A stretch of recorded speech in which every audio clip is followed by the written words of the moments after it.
बहुत बहुत धन्यवाद अध्यक्ष महोदय कि आपने मुझे बोलने का अवसर दिया। मैडम, मैं अपने विधानसभा का जो अनऑथराइज कॉलोनी है, मैं उसके तरफ आपके माध्यम से माननीय मंत्री जी का ध्यान आकर्षण चाहता हूँ। अनऑथराइज कॉलोनी में 2007 के नक्शे में जो कॉलोनियाँ हैं उसमें तो डेवलपमेंट हो पाता है, उसके बाद की जो कॉलोनी एक्सटेंशन हुई उस पर कोई काम नहीं हो पाता है।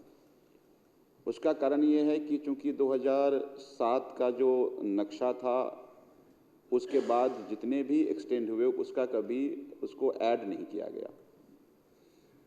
कई बार हम लोग एमएलए फंड से वो काम करा देते थे, लेकिन अब जैसा सदन में पिछली बार भी चर्चा हुई कि अब वहाँ भी काम करने के लिए कहा लैंड ओनिंग एजेंसी का एनओसी चाहिए।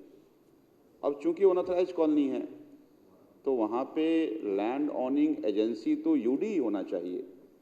अब उसमें कह दिया है डीडीए का एनओसी दो। अब वो डीडीए के पास कोई प्रोसीजर ही नहीं है वहाँ के एनओसी देने का। अब उसका नुकसान ये हो रहा है कि उस एरिया में डेवलपमेंट जो हमारा है एमएलए फंड हम लगा नहीं पा रहे हैं।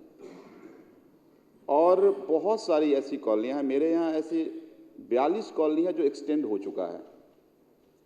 एक तो सॉल्यूशन इसका ये है कि केंद्र सरकार जैसे 2007 में एक टाइमलाइन दे करके आरडब्ल्यूए कहा था कि नक्शा सबमिट करो ताकि उसमें लीगली हम विकास कर पाएँ। और जब तक ये नहीं होता कम से कम एमएलए फंड जो हम लोग लगा रहे थे एमएलए फंड लगाने दिया जाए, अन्यथा बारिश के मौसम में वहाँ के लोगों का निकलना दूभर हो जाता है। तो हम चाह करके भी आज हमने 20-22 फाइल हमारा अनऑथराइज कॉलोनी में ऐसी कॉलोनियों में सड़कों के लिए दिया था, लेकिन सारा वापस आ गया। तो मैं आपके माध्यम से ही निवेदन करना चाहता हूं कि ये जो एनओसी की बात कर रही है यूडी, ये ठीक नहीं है। पहले ऐसा नहीं था, यह अभी 6 महीने से ऐसा होने लगा है।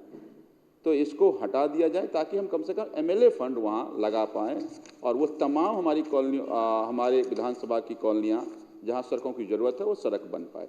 धन्यवाद।